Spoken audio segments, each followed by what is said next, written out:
So good afternoon. I'm Emanuele Gallinoro, an interventional cardiologist from Rome. And first of all, I would like to thank all the Congress Committee for their kind invitation. So we are going to talk about the physiology toolkit. In other words, what we need to know and what we need to have to be proficient in coronary physiology. Let's start with the devices. So nowadays we have basically two type of devices for intracoronary pressure measurement, as we have wire-based devices, which can be either with an electrical or an optical fiber sensor, and then we have microcatheter that are very small monorail microcatheter which can be placed over our workhorse wire. Let's have a look to the pressure wire more in details. These are obviously the tools we are more confident with. These are the ones that are widely used in clinical practice, so we are familiar with this kind of devices. And since they have a small profile, like any wire, it might be easier to cross the lesion. And many of these wires also allows for additional measurements like the CFR, the IMR, and so on. On the other hand, we have pressure microcatheters. Although they might have a bigger profile, because of course they are microcatheter, they have the major advantage of being monorail devices. In this case, they might be very helpful in performing multi-vessel disease evaluation, because we just need to switch our microcatheter from one wire to the other. And it is also easier in this case to perform the wire pullback. Of course, when we perform the pullback with the pressure wire, the first thing that we do is to pull back the wire, therefore we cross back the lesion, and then we need to rewire the vessel to recross the lesion. With the microcatheter, we don't have this problem. We just place our workhorse wire distally in the vessel that we want to evaluate, and then we just perform the pullback of the microcatheter without losing the position of the wire. There are many wires available from different companies. We have the Pressure Wire X from Abbott, that is currently probably one of the most widely used. It has a piezoresistive sensor. It allows for an RFR measurement.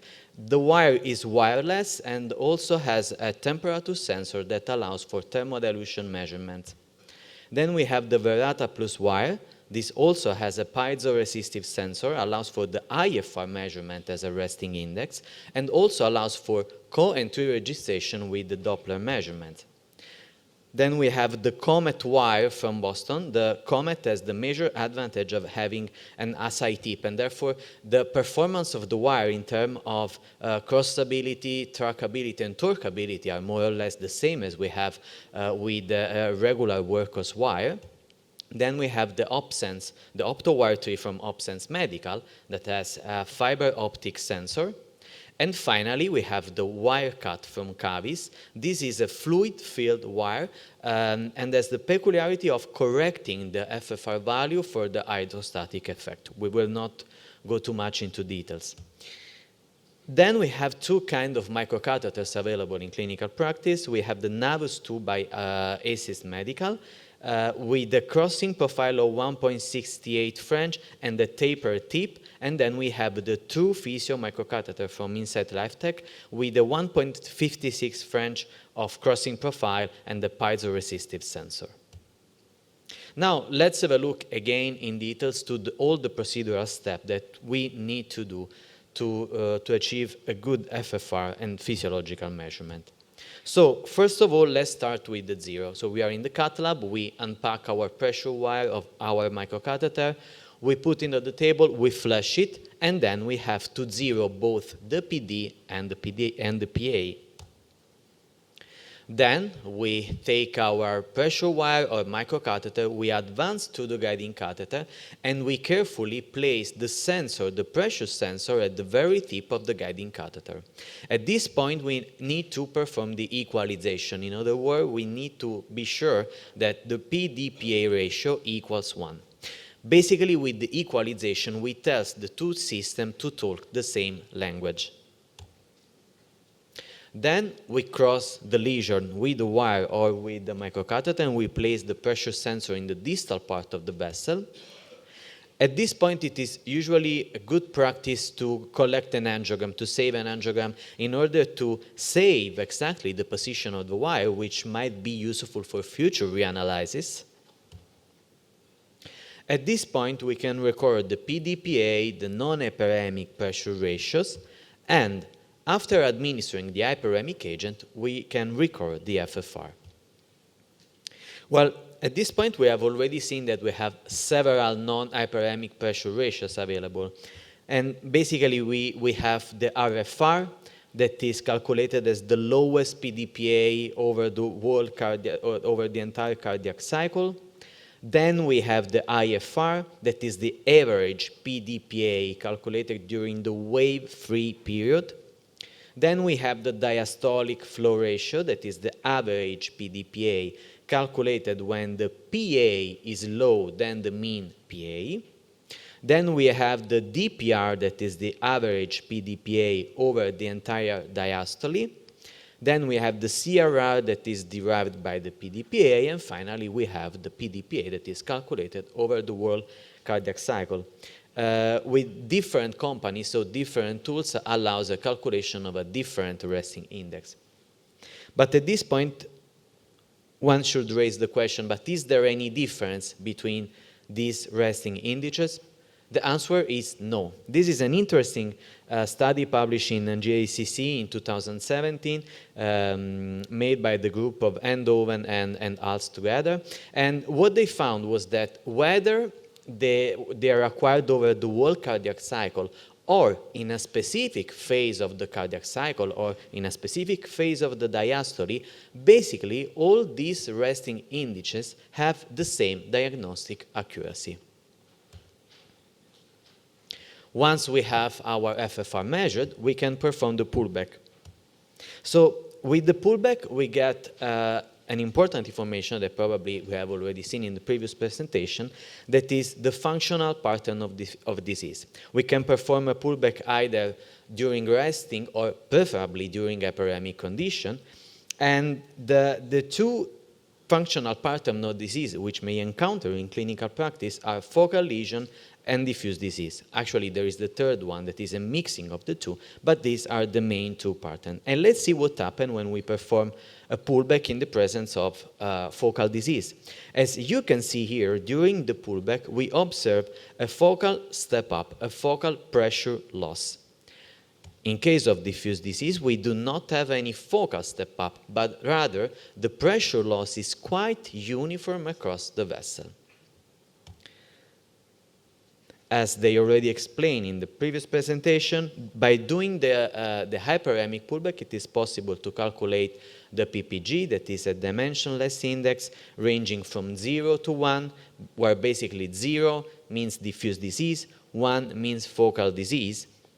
And the group of us validated this tool, and basically what they found is that the PPG correlates also with the post-PCI FFR, with an AUC of more than 0.80 and the cutoff value of 0.73.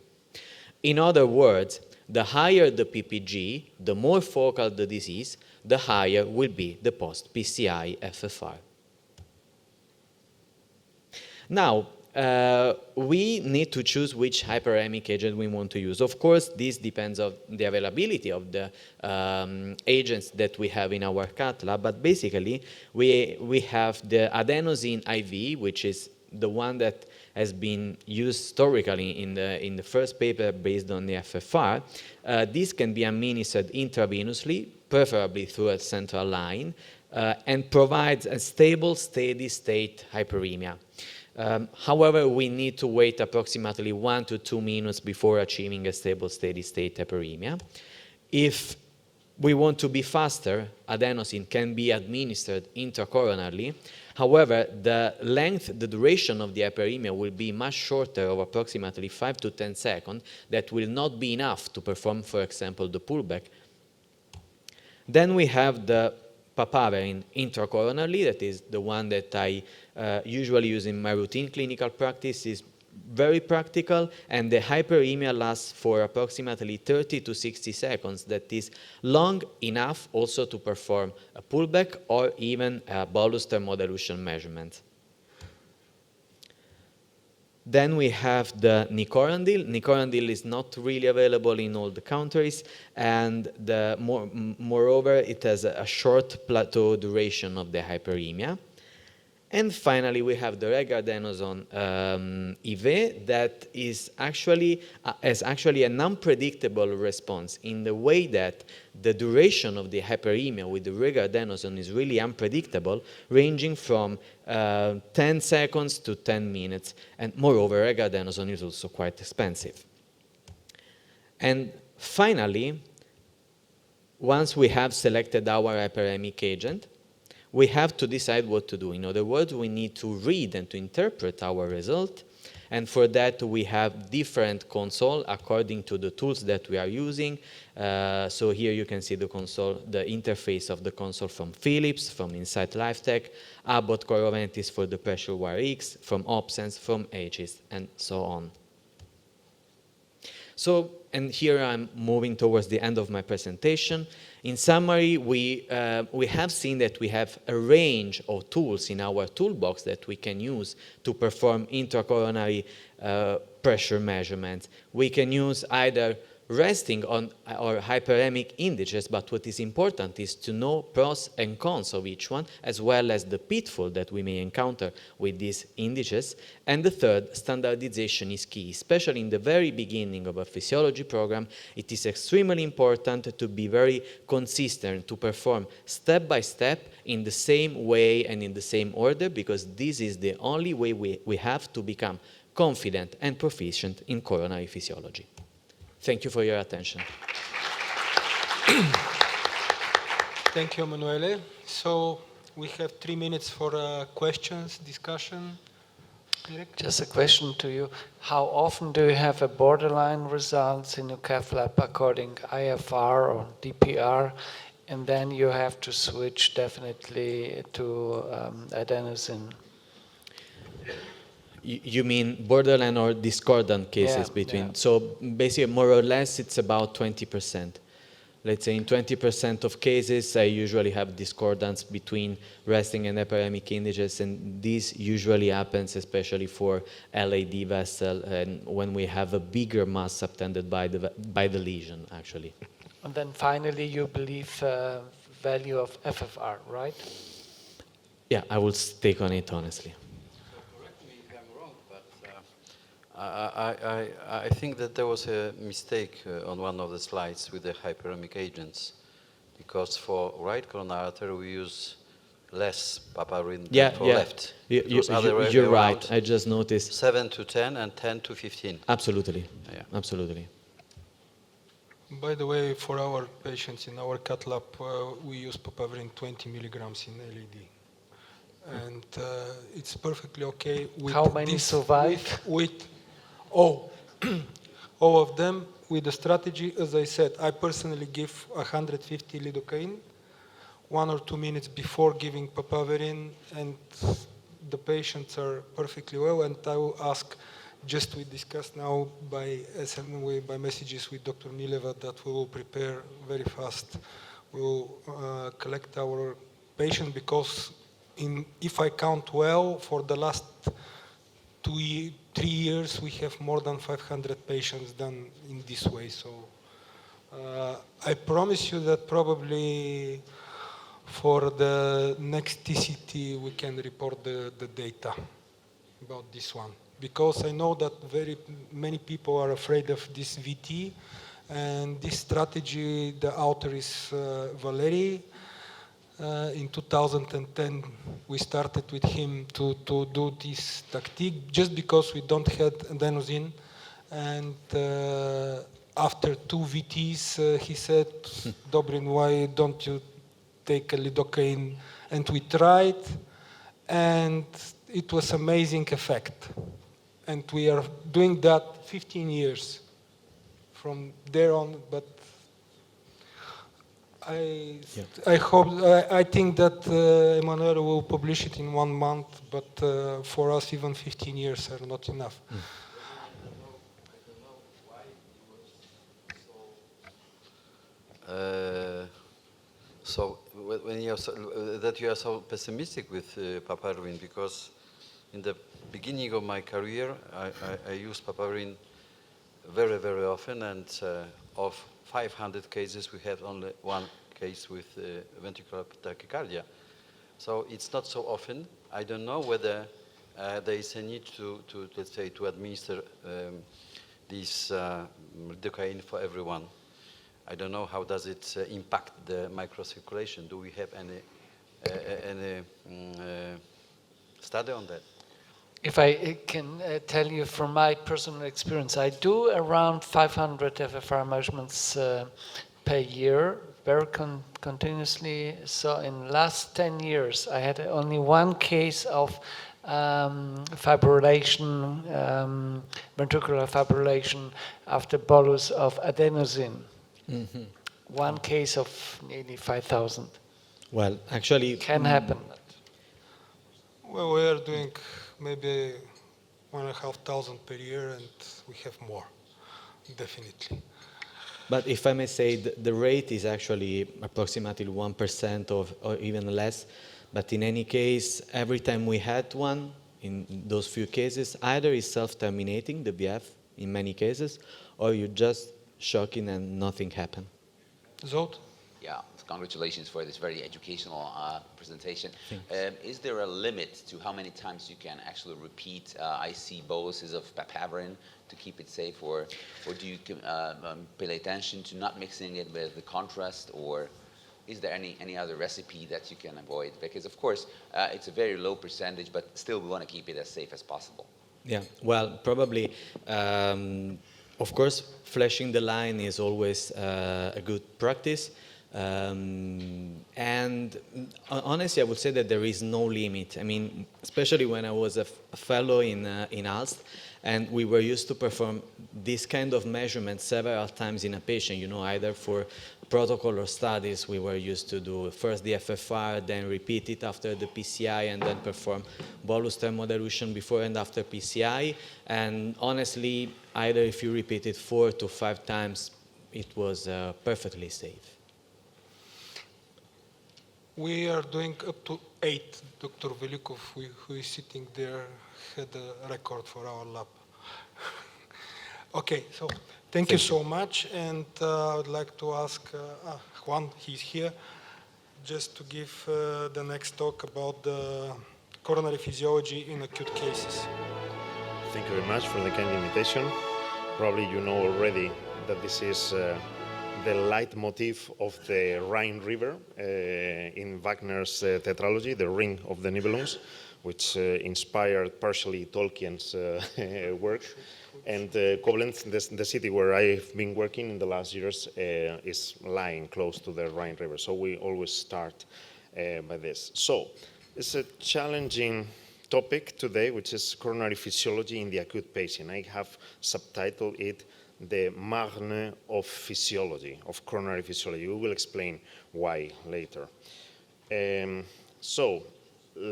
Let's see why physiology is challenging in the acute setting. We have several phenomena which are interfering with the accurate assessment. We have post-occlusive hyperemia, we have the myocardial necrosis, ongoing, hemorrhagic microvascular injury, compensatory hyperkinesia in the other territories, therefore higher flow demand, which does not fit probably with the vessel, the baseline conditions, and finally neurohormonal vasoconstriction due to the catecholamines. Here we see an example from a preclinical study that we will quote later, but we can see on the upper part, they were assessing in a swine model flow with a Doppler wire before closing the artery. And then they were calculating the CFR, the coronary flow reserve. And then they occlude the artery, and after reperfusion, they were assessing again. And you can see how the baseline conditions of the flow are increased after reperfusion. This is a best possible example of this so-called post-occlusive hyperemia.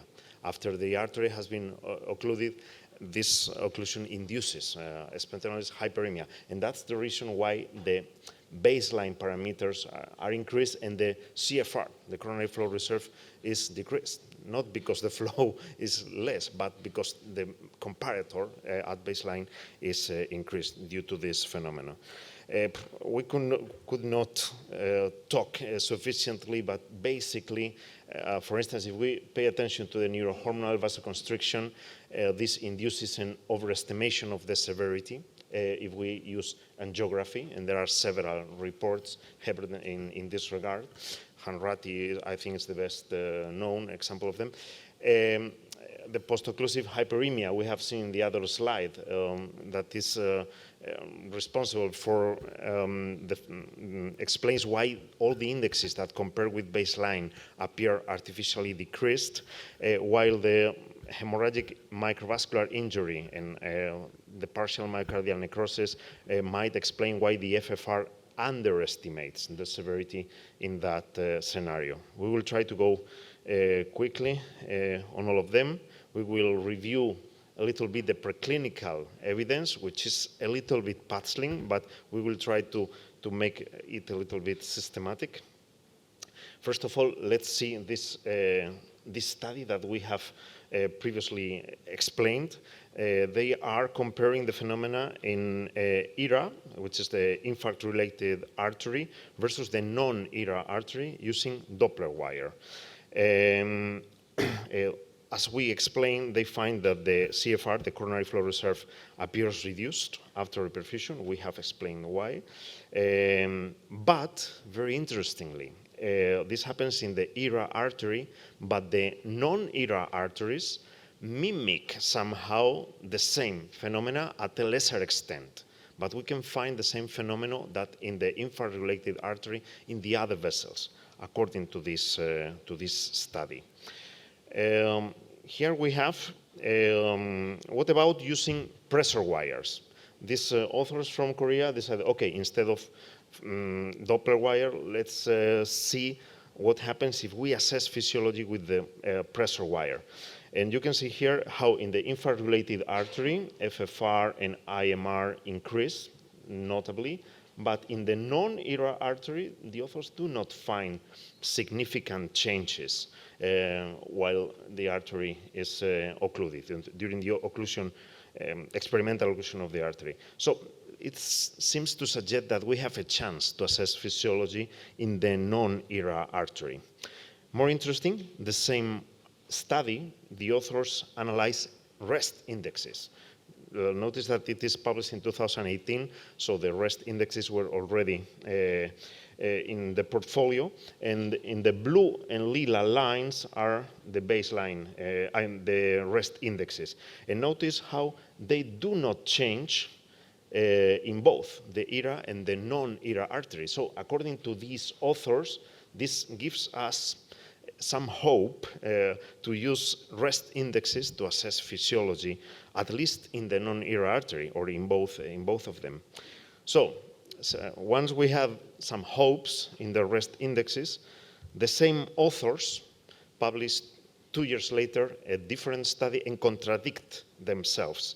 And as you can see here, they conclude now they are focusing only in the non-ERA artery because it makes little sense to assess physiology in the infarct-related artery. Probably the goals are different. But focusing on the non-ERA arteries, you can see that FFR fluctuates, initially decreases in the non-ERA artery, then increases, and after reperfusion normalizes. So in FFR seems to be more stable. But the IFR, the rest index that they had published, it was unchanged, declines, and for our despair, it remains low after reperfusion. So it does not seem very reliable according to this second study.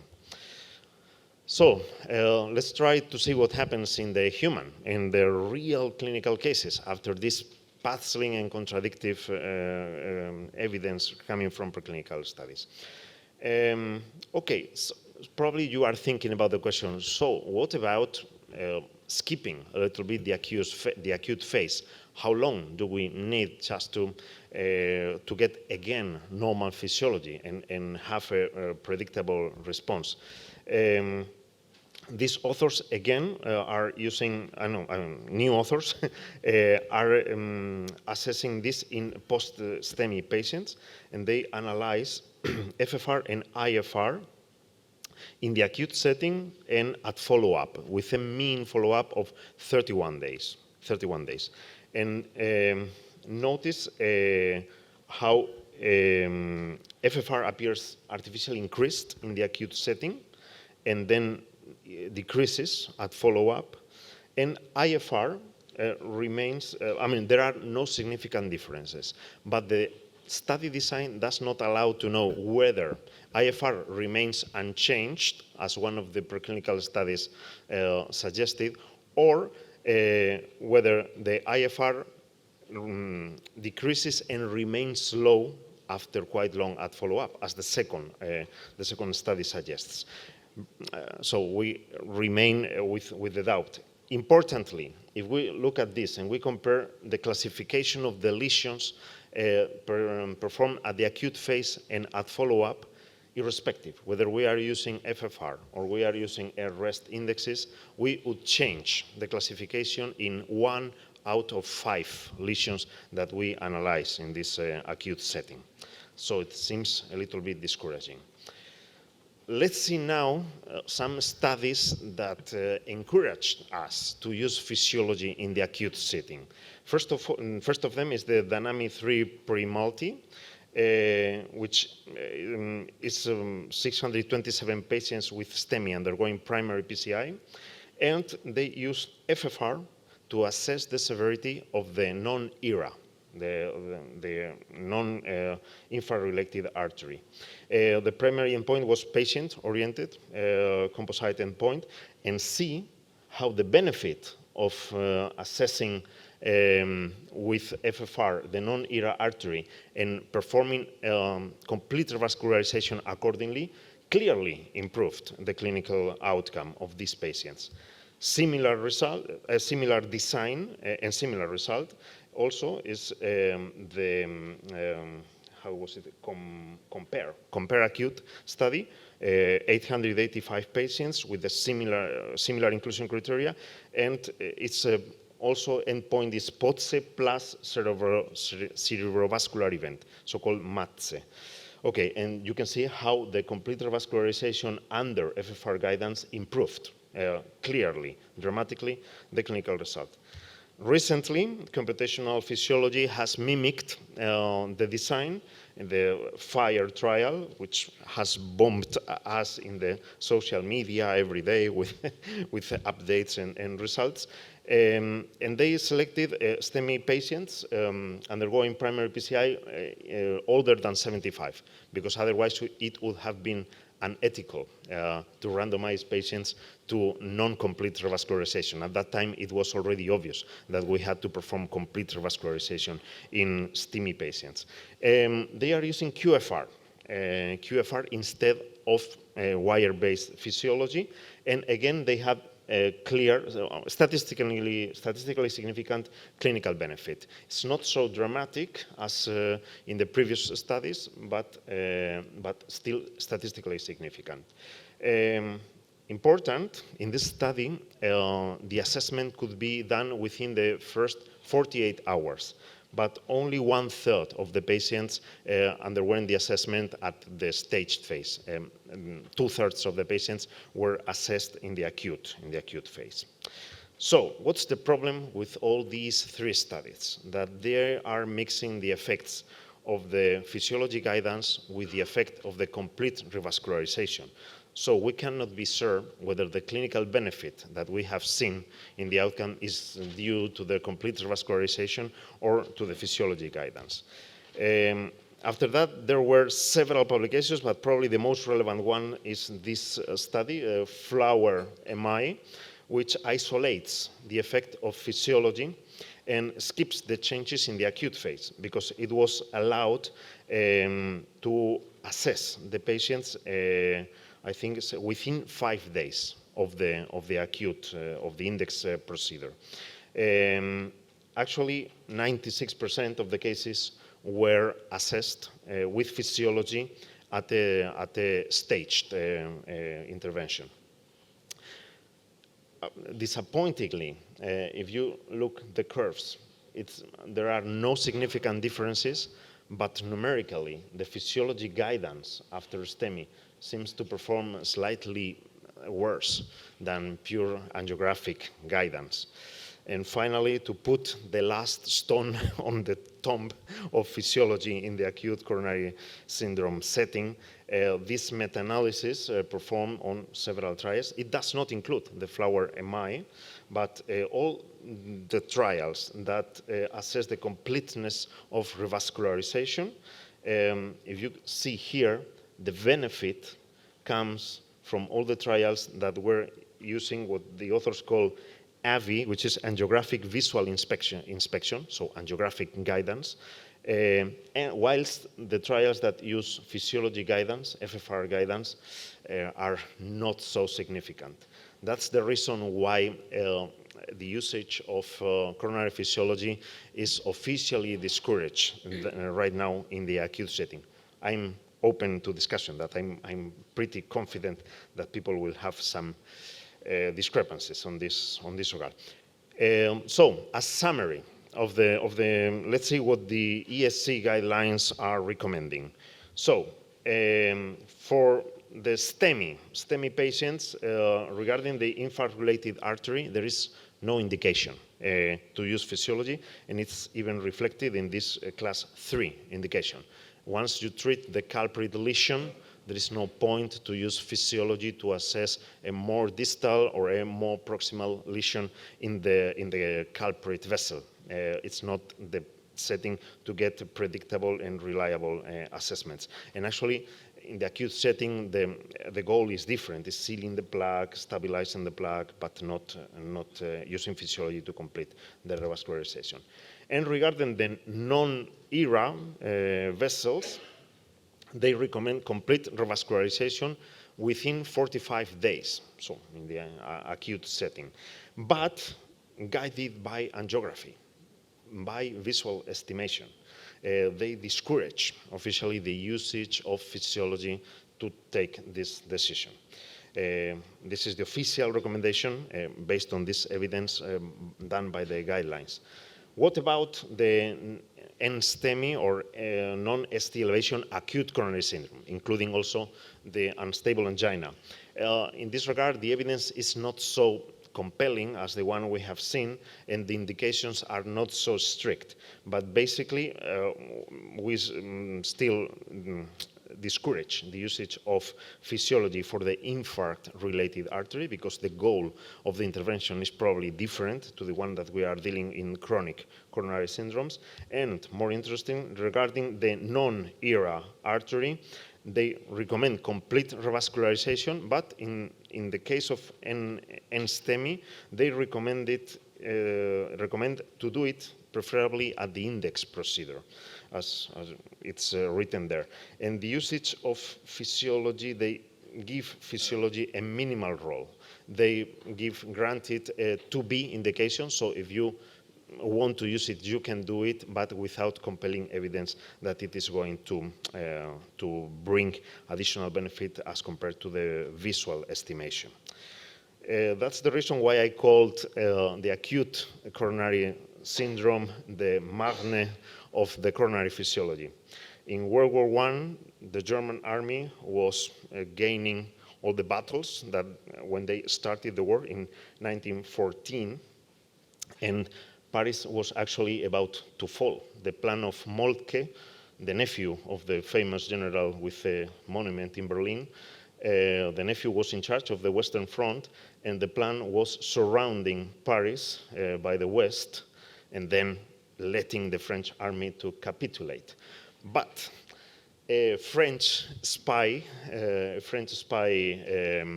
airplane that you can see here in this picture of that period overflew the Marne River and discovered that Moltke had left the Marne River unprotected to perform this offensive. So Joffre, the general, ordered to attack the Germans in the Marne River, and actually the taxi drivers from Paris were volunteering to bring troops to the Marne River, and as a consequence, the German army was stopped at the Marne River and never could go further in the whole World War I, with one exception, but it's too long.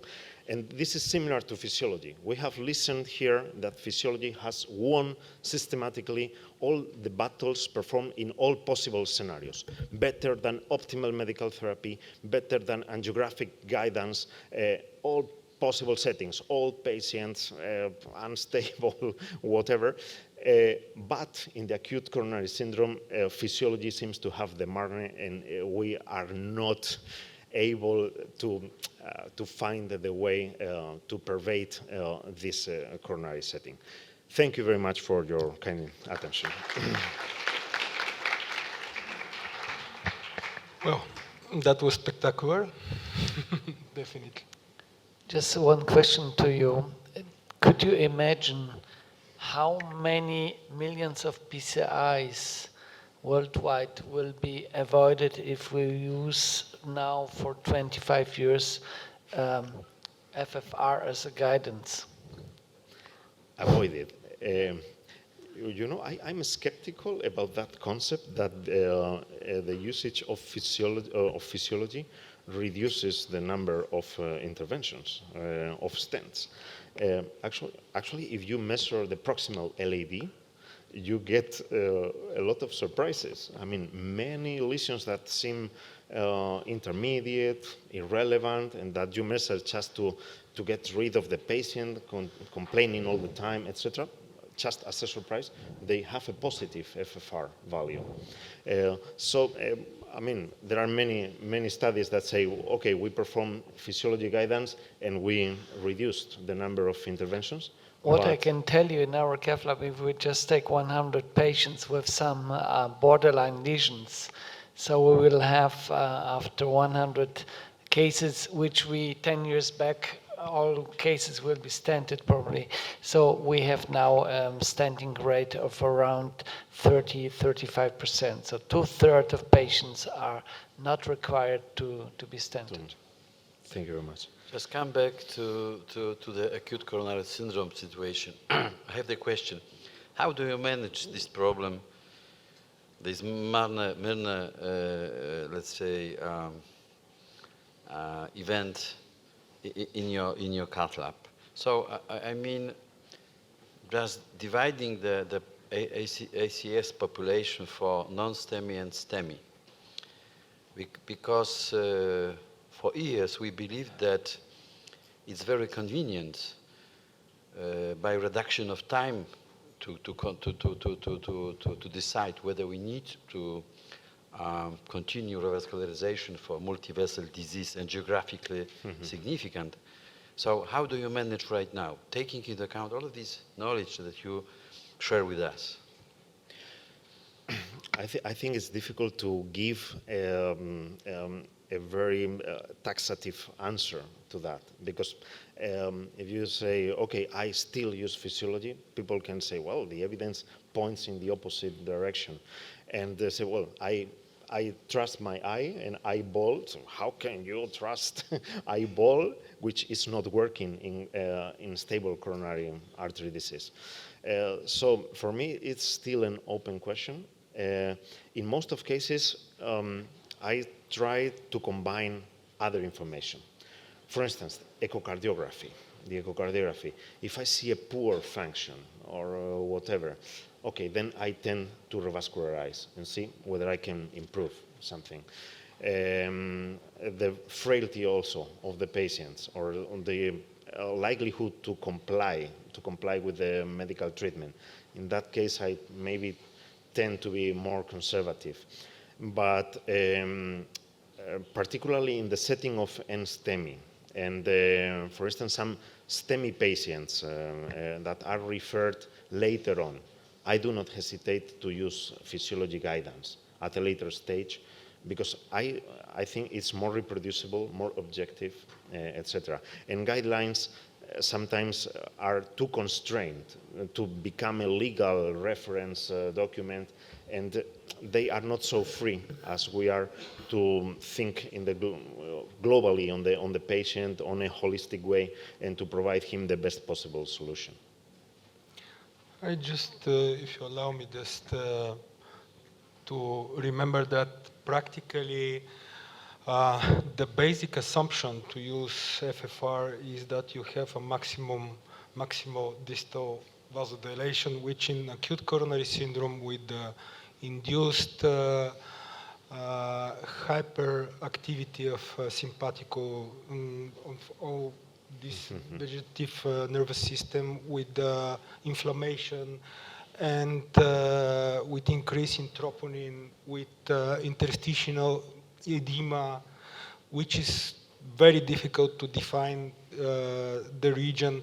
With inclusion, not always we have one culprit lesion. With what we see, usually we see one culprit lesion, but for example, I had a patient maybe a month ago with 2 lesions acute, just with the rupture of 2 plaques, and we don't know actually if we don't use OCT, just to be exact. Even with IVUS, it is very difficult to assess which is the, just a minute though, and how to assess and which you should assess practically all the lesions, and at the end you cannot be 100% sure that what you obtained as a result is the real result, especially for borderline cases. If you have a target LED and circumflex 0.78, what that means, if the peripheral circulation, the peripheral resistance is high, this is a false negative, false normal result. And if you measure it once again 1 month later with a complete vasodilation, it could be 75 or even less. So this is, I think, all these problems are existing in acute coronary syndrome, and we should wait for the results of complete 2. This is, and I think that after complete 2, this is 4,000 or 5,000 patients with guidance of physiology-guided revascularization, so we will have much more information about that.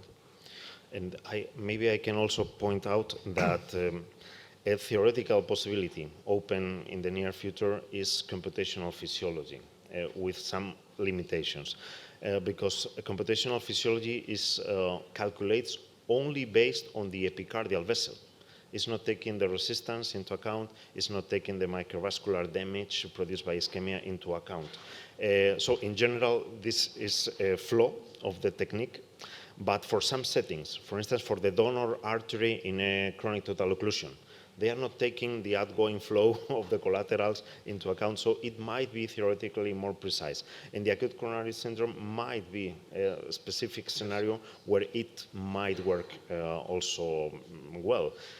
With the limitations that we discussed yesterday. Yes. I mean, Favor China has worked, but QFR uses artificial intelligence in China, whilst Favor Europe has failed. QFR in Europe is not using artificial intelligence yet. So maybe these nuances explain the differences. Zolt? Yeah, thank you very much. So to conclude, yes, we should not push the envelope too far, for sure. And really, the assumptions have to be met that the non-corporate lesions that we assess should be stable and should be able to respond to hyperemic responses in order to have a dependable FFR value. But we have some data out there in the literature, and 2 of the major randomized trials, the Compare Acute and the Damian 3 multi, as you pointed out, actually led to the same conclusion that FFR-guided complete revascularization is superior. And it also allowed us to do some sub-studies. And for example, we published a paper in JACC Interventions in 2020 on the Compare Acute data set, in which all non-corporate FFRs and resting PDPA values were measured, but those with the IRA-only approach had these concealed. So we had a natural history study actually based on this. And we were able to show that an FFR in the non-corporate lesions measured at the time of the acute setting, just immediately after the primary PCI, which was done in 83% of the cases, it was only 16% staged. So these FFRs if they were below 0.80, it led to a significantly worse outcome. And these FFR values, again, were not known by the investigators and by the people who were actually looking after these patients. And the second thing that we could observe is that there was a 20% discordance between the resting PDPA and the FFR in the non-carpets measured at the time of the acute setting. Again, reinforcing the thing that non-carpet lesions in stable STEMI patients, of course we are only talking about stable STEMI patients, behaves in much the same manner as in chronic coronary syndrome. So I wouldn't call this the day. I really would like to see the results of the complete two, which as you pointed out, will randomize 5,000 patients to either angio-based complete revascularization or FFR-based complete revascularization, and that will probably give us the answer to this question, how good is it? But as long as of today, what we know is that yes, FFR reduces the stent need in about 30 to 50% of these non-culprits without any payoff later on. So there was no increase in MIs or revascularizations in the long run. Even the worst trials did not show the inferiority of FFR in that. Maybe not the superiority, but on the frame. That's true. The frame actually showed superiority. Flower was not showing superiority, but it definitely was not inferior. Okay, thank you so much. There was one more Can comment. you switch? We are discussing here with Valerie because we are running completely out of time. And I would suggest the following modification. We say it because then people in the audience are a little bit reassured. Otherwise, they will think, oh, we are gone here until midnight. But I will skip my presentation about the limitation. So, Scholt, you are the next one. So, please. And then Emmanuel will give his presentation, and then we will probably skip one, maybe the two live cases. So for you guys to be reassured, we will make it on time. Okay, Dr. Pirot, welcome. So your lecture will be post-PCI FFR. It is too late. Yeah, thank you very much, and I would like to thank the organizers for having me here for this talk. So we know that in unrevascularized coronary artery disease, the clinical outcome is determined both by the extent and also by the severity of ischemia.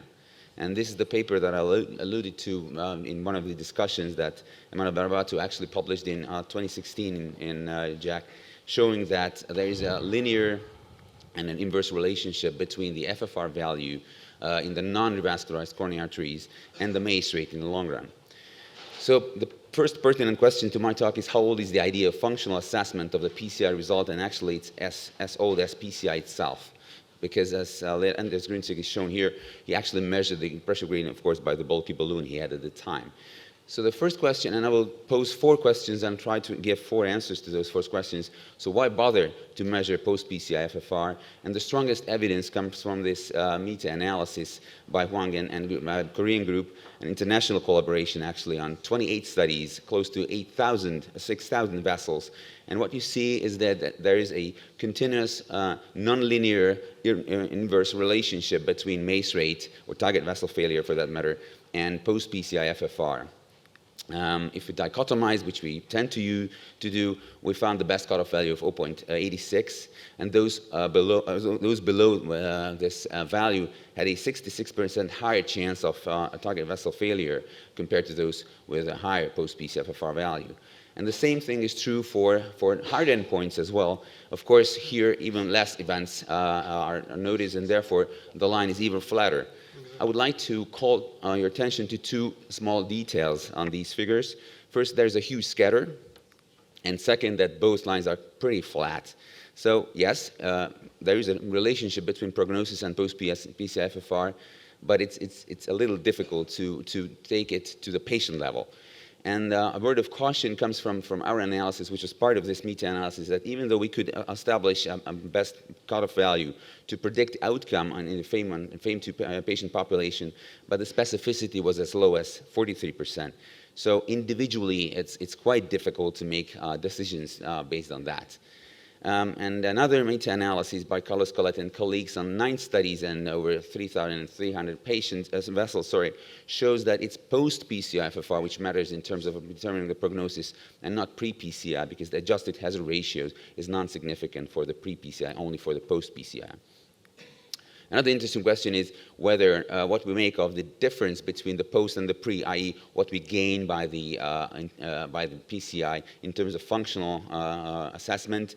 And it's known from two data sets, FAME1 and FAME2, and the target FFR trials, that the higher the gain in FFR, which means the difference between what you get from what you started with, is related to a symptomatic benefit. So to answer the first question, why bother? The answer is because it's related to prognosis, and the difference or the delta is related to symptoms.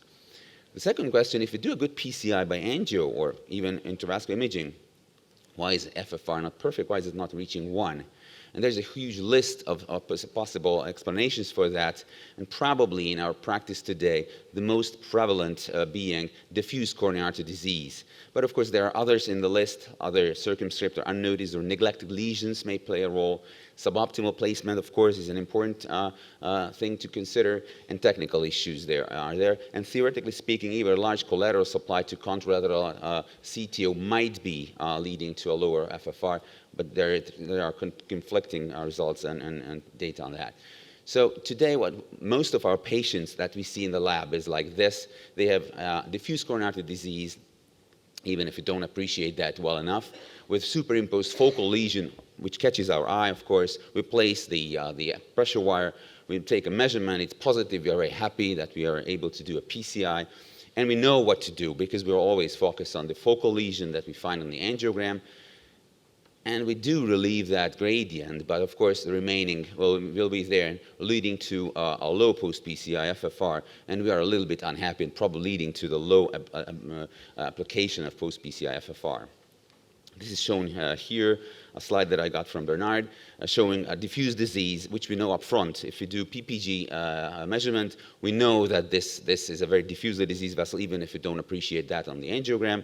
And if we drop a stent where we think it's best fitting, we will have a bad result, of course, and we cannot relieve much of the gradient along there. There might be serial lesions, well appreciable focal lesions, 2 lesions in the same large coronary artery, and of course we will go for the bigger jump there, where most of the gradient is lying. And if we leave that, still there of course is some gradient left, and we can decide whether or not this needs fixing or not. Sometimes, however, this is not the case. This, for example, was a gentleman who came to us because of left ventricular dysfunction, and we found a right coronary CTO, which we treated, and we also found this largish diagonal, which we measured and was highly significant, and we placed a stent, and we did a post-PCI FFR, and that called our attention to the hitherto unnoticed or neglected left main osteal very focal lesion, leading to this kind of physiological tracing. When we disengage the guiding catheter, a huge gradient is noticed, and if we just push it in, of course, this is missed. And that actually allowed us to not miss this functionally most important lesion, and allow us to do functionally complete revascularization.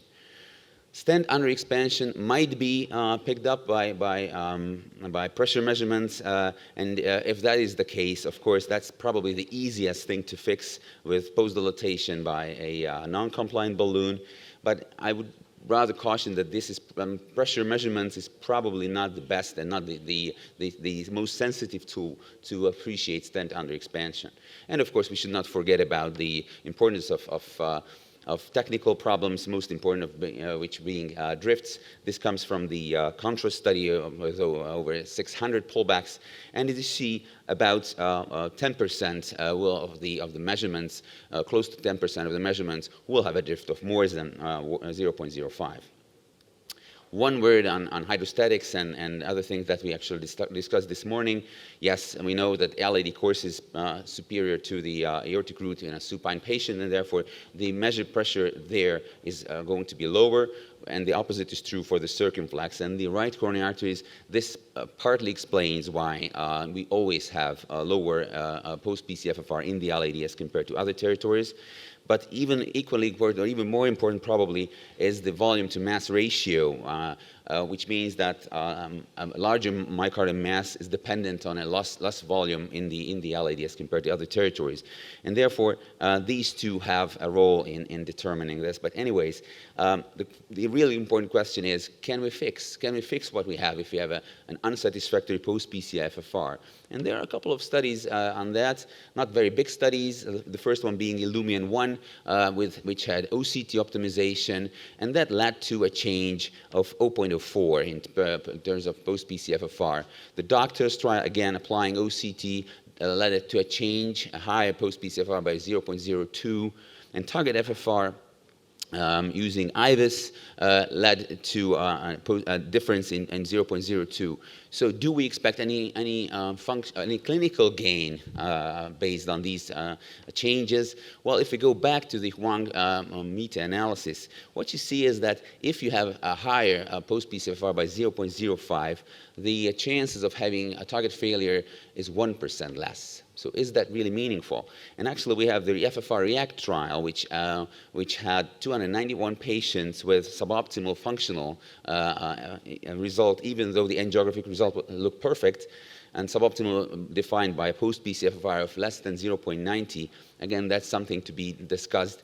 And these patients were randomized in a one-to-one fashion to either IVUS guidance or control, i.e. standard of care, nothing to do there.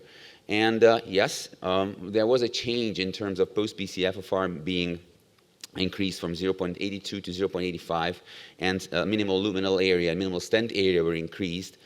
But again, that did not lead to any significant changes in clinical outcome, not only in terms of target vessel failure as a composite endpoint, but even target vessel revascularization was not significantly changed. So the answer to the third question, can we make it better? Yes, we can make it, we can fix it a little.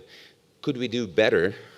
Give a quick answer. Yes, we can do a little better if we do it upfront, if we do it, if we know what we're doing before we actually embark on a PCI. So if we do a good pre-PCI pullback, we already know the diffuseness of the disease, and we know the animal. And that might be different from what our appreciation based on angiography is. If we have good focal lesions with large gradients, we can expect large changes from baseline to post-PCI FFR.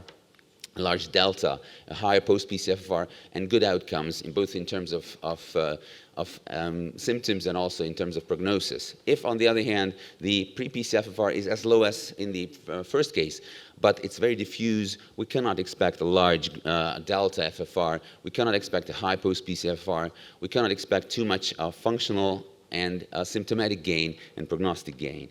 And of course, if the FFR is negative, most likely the patient is best left on OMT, as we know. Of course, we might discuss whether if it's a close to being functionally significant as in this morning's case, but it's very focal, whether or not preemptive stenting is good. Well, so far what we have from the literature, the answer is no. So to conclude, the mechanisms of a low FFR after PCI, first of all, we have to exclude the possibility of a drift or technical errors for that matter. And then a good pullback will show us whether or not it's a focal gradient remaining within the stent, allowing us to do post-dilatation of the stent, whether it's related to a focal drop elsewhere, potentially necessitating stent implantation, or whether it's completely diffuse and therefore there's not much we can do. So FFR at the end should not come as a surprise. We should, if we had done a good job before embarking on the intervention, we should have already known that it's diffuse disease and therefore low PPG index. And therefore, if we embark on PCI, it's probably not going to give us a great result. We have to take into account which vessel we are talking about. So it's a vessel-specific manner that we should interpret these, of course. We know that the delta is related to symptomatic benefit, whereas the post-PCFR is related to prognosis. So to conclude, post-PCFR can be considered a metric of functional revascularization as influenced by baseline phenotype of the coronary artery disease, be it focal or diffuse, and the PCI technique, which of course should be optimal. Post-PCFR should be interpreted in a vessel-specific manner. The LAD is associated with low post-PCFR values, and the non-LAD vessels have high values. And although a higher post-PCFR predicts the probability of adverse events, the predictive value remains modest. There's insufficient evidence to support the use of post-PCF-FFR as a surrogate of outcomes in clinical trials. So to answer the first question, is it too late? I think it's never too late, but if we are in this situation, I think we are really in a bad spot. Thank you very much. So that was really excellent talk. Congratulations. Just because we have a lot of fellows here, to give a clear message, what should be minimal value of post-PCI FFR that we should pursue, not in any possibility, but if it's possible, and what could be and what should be the delta FFR? Well, the higher the better. That's the true message that I can give you. And we see from this meta-analysis that the hard endpoints, the best cutoff to predict hard endpoints was 0.80. So you should try to do everything you can to get it as high as possible, at least above the threshold of 0.80. But realizing that this happens, that this does not happen in about 12, for example, in this meta-analysis, in 12% of the cases. In some others, in which probably the patients had very diffuse disease, it can even reach 20%. But usually, there's no such figure. I cannot give you. So I think all studies which apply this endpoint, for example, reaching 0.90, well, is it an LAD or is it a non-LAD? That already is a big question. I don't think that overstretching the vessel, placing 20, 30 more millimeters of stents will make a sense in each and every patient. So really, there is no such figure. I mean, as opposed to pre-PCFR, where the cutoff value is very clear, it's 0.80. Post-PCFR does not have a universal figure. It's a continuum, really. Zsolt, thank you very much. That was a great presentation. Maybe I will be a little bit provocative. Taking account the fact that angio-derived FFR measurements becomes a part of our daily practice. What about in the future? Do you see any place for invasive FFR measurements, especially after PCI? Well, first of all, angio-FFR and angio-based physiological assessments is a very intriguing concept, but we have to prove that it's reasonably good. There are good data out there, but they are non-inferior to start with. And in terms of post-PCI assessment, post-PCFR FFR versus post-PCI QFR for that matter, that's a very, very blurred area. Actually, we did some in our center, and it's under revision right now. And what we found that post-PCI QFR had even worse correlation with post-PCFFR, and its predictive value was much less than post-PCFFR. So I would caution about that because, of course, the angio-based systems always take the contours of the vessel, and hopefully you've done a good job and you stented it, and the contours will not be too much different from the perfect contours, and therefore the difference that it might pick up will be much less. So the noise to signal ratio will be suboptimal. So I'm very, very cautious about using a post-PCI QFR for that matter. But of course, we are at the very beginning of this process. It's work in progress. We don't know. I think that the next speaker can give a much more accurate answer on this question, and probably this is a good connection between the two presentations. Thank you. Okay, so thank you so much, and I would like to ask Emanuele to give his talk about the angio and CT-derived physiology, and it will be probably Robert. You will find some answers here.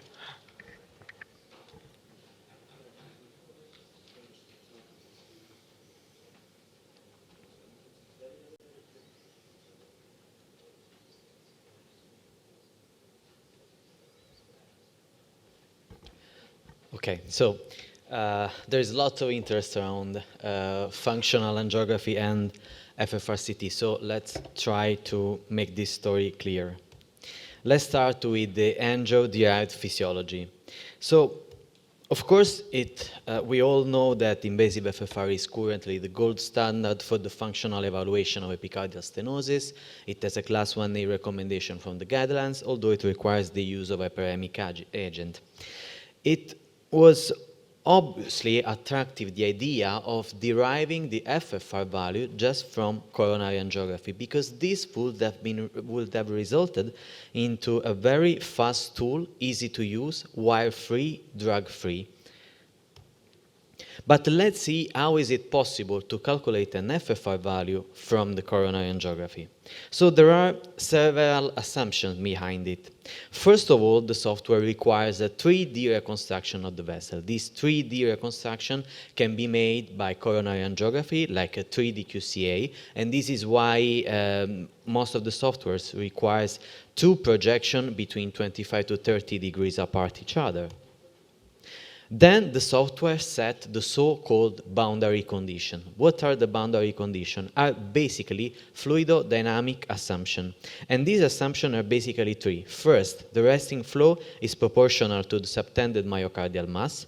Second, the microvascular resistance is inversely correlated with the vessel size. And third, the microvascular resistance is minimal during hyperemia, and there is a predictable response to the hyperemic agent. Once we have this assumption, there is a computational fluidodynamic equation resolved by the software by assuming also blood density and viscosity, and by incorporating the PA value and the TIMI frame count in this equation, at the end, the software gives us back an FFR value. Now we can already see that there are many steps and many assumptions behind this functional angiography. Over the last decades, many companies provided their own software. The first one, and probably the most extensively validated one, is the QFR from Medis, that requires two projections and also allows for microcirculatory assessment. Then we have the VFFR from PI Medical. Then we have the CAFFR from RainMed, that has the peculiarity of directly measuring the PA with a dedicated transducer and also allows for microcirculatory assessment. Then we have the FFR angio from Cutworks that, unlike the previous software that usually requires two projections, the Cutworks takes into account three projections and also the side branches to elaborate the final FFR value. And finally, the latest one is the mu-FR, that is based on the Murray law, the Murray equation, and that requires only one projection, accounts for side branches for FFR calculation, and also allows for microcirculatory assessment. Not only, but this company also tried to predict the post-PCI QFR value based on the pre-PCI value. And here is an example of the output that we may have from the Medis software. So here we have a vessel with a baseline QFR of 0.70, and just by telling the software the place where we want to put the stent and the length of the stent, the software gives us the expected QFR value post-PCI, that in this case is 0.84. So let's say that all this software have been validated in literature against the invasive FFR, and more or less in all these studies they showed an accuracy of approximately 90%. So one would raise the question, but is there any difference among these software? Well, there is an interesting study published in JACC Intervention, I think last year or probably 2 years ago, from the group of Patrick Seruis. And basically what they did was an anonymous comparison of 4 software for functional angiography. All the measurements were performed by an independent core lab, and they enrolled 390 vessels. And of course, they had the invasive FFR or IFR as comparator.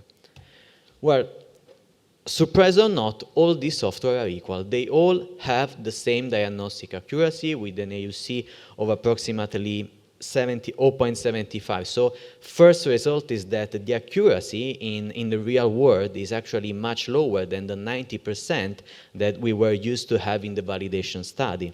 The second result is that, of course, the accuracy is much better than the normal QCA. But they also identified the predictors of false positive and false negative. We may have false positive in case of RCA and LCX vessel when we analyze large vessel, or in case of a microcirculation impairment. And we have false negative result in case of LAD or small vessel. But it was also the time for a randomized trial. We were all really enthusiastic about this technology that the Favor 3 China was published in Lancet in 2023. The Favor 3 China was a randomized clinical trial comparing a strategy of QFR-guided revascularization versus an angiography-guided revascularization. Well, long story short, QFR-guided revascularization was superior to an angiography-guided strategy in terms of MACE at 1 year. And this ended up in 2025 with the latest CCS guidelines giving a class 1B recommendation for the QFR in the assessment of epicardial stenosis. What is fun is that while these guidelines were released, the Favor 3 Europe was published more or less at the same time. The Favor 3 Europe, unlike the Chinese study, is a non-inferiority trial between QFR-guided PCI and FFR-guided PCI. Well, in this case, what is interesting is that QFR did not meet the non-inferiority criteria compared to an FFR-guided strategy. Not only, but is actually worse. If we look at the confidence interval of the hazard ratio, it crosses the non-inferiority margin, meaning that QFR is worse than an FFR-guided strategy. So, how can we, what is the take-home message from this result? Is that, as the author says, the QFR is not a reasonable alternative to FFR when FFR is available. But of course, this tool is superior to the normal coronary angiography. And during the last year, we did more or less the same with the CT-derived physiology. If it was attractive, the idea of deriving the FFR from coronary angiography, it was even more fascinating the possibility of having an FFR value derived from CT, because in this case, we would have already all the information even before putting the patient into the cath lab. And this is what HeartFlow did with the FFRCT, and basically starting from a longitudinal reconstruction of the coronary artery, it is possible to derive an FFR value. Also in this case, how is it possible to derive an FFR value from CT? Well, more or less the story is the same as we saw for the functional angiography. There are some assumptions to be made. The first one is the 3D reconstruction of the vessel, that in this case is derived from CT. Then the software set the boundary condition. And look, the boundary conditions are exactly the same that we have seen for the functional angiography. And finally, by computing the Navier-Stokes equation and by integrating also the blood density and viscosity, at the end, the software elaborates an FFR value. As we saw for the functional angiography, also the HeartFlow tried to provide a virtual FFRCT planner in order to derive and to predict a post-PCI FFR value just based on the information concerning the stent length and so concerning the length of the lesion that we aim to cover. This planner has been validated by the group of us, showing a good agreement between the post-PCI FFRCT and the post-PCI invasive FFR with a mean difference of 0.02.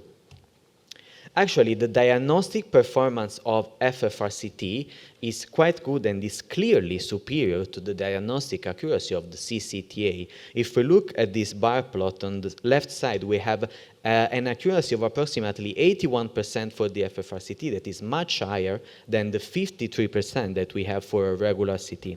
And on the right panel, we have the forest plot of the latest meta-analysis published in JAA in 2024, confirming an accuracy of approximately 83% for the FFRCT.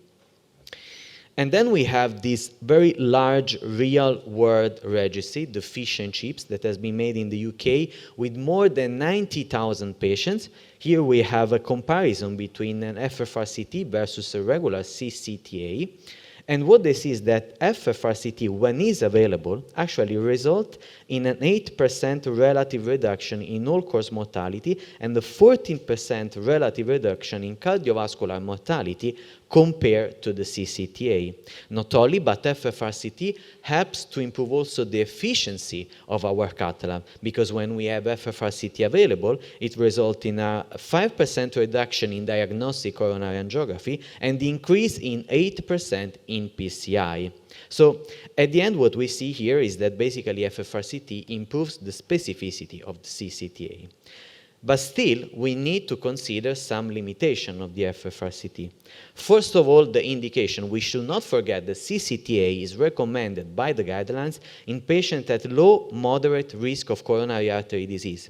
And if we look at the class 3 recommendation, the CCTA is not recommended, for example, in obese patient, of course, with chronic kidney disease, with the coronary calcification, but how can we know it upfront? So we should consider that all the recommendation that and the limitation that are valid for the CCTA are valid for the FFRCT as well.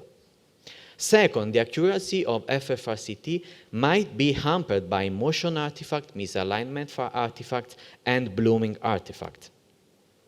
Third, we still do not have any trial comparing directly FFRCT-guided strategy revascularization versus invasive FFR.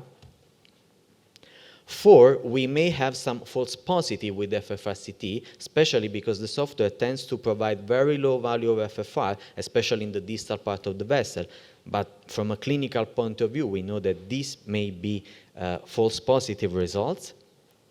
Fifth, the availability of the software. The FFRCT is a property technology with offset analysis. In other words, if we want to have an FFRCT value, we need to send this CT to the company that provides us a report with the FFRCT, and of course, this has an additional cost.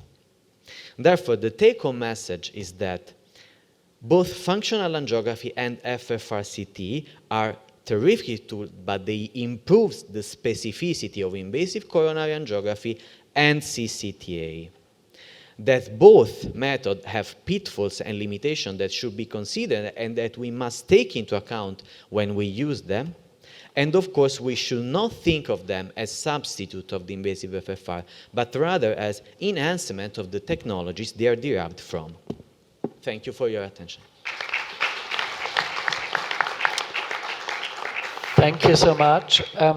Can you make a comment according photo count CT and QFR? Well, concerning the photon counting, it's a novel technology that improves the resolution in a way that I think that the most important application of this photon counting CT will be the possibility to overcome probably the calcium artifact, as well as the possibility of really having a higher spatial resolution, especially for in-stent restenosis, because when we perform a CT in patients, especially with lung stent nowadays, we lose the accuracy. With photon counting CT, we may probably overcome this limitation in the future. Yeah, any more comments? Yeah. Yeah, I have two questions. First, Emmanuel, this was a really superb lecture, very comprehensive, very accurate. Thank you. And very well delivered. Second, the calcification. I would like to add some qualifications. You mentioned, yeah, well, the CT is limited by calcification, and therefore the same kind of limitations apply to FFRCT. This is not completely true. There are very good data supporting the fact that even with the classical CT, not the photo counting, calcification are not a real issue for FFRCT. That is one.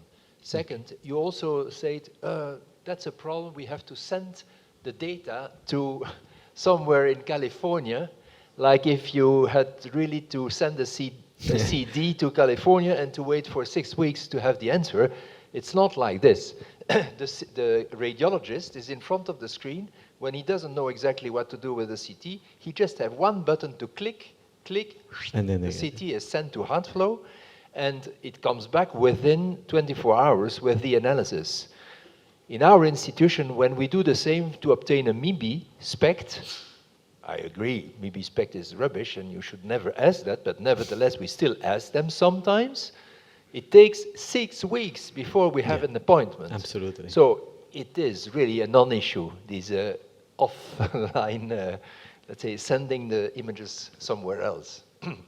Yeah. And I agree with you that photo counting will be a game changer, including for FFRCT.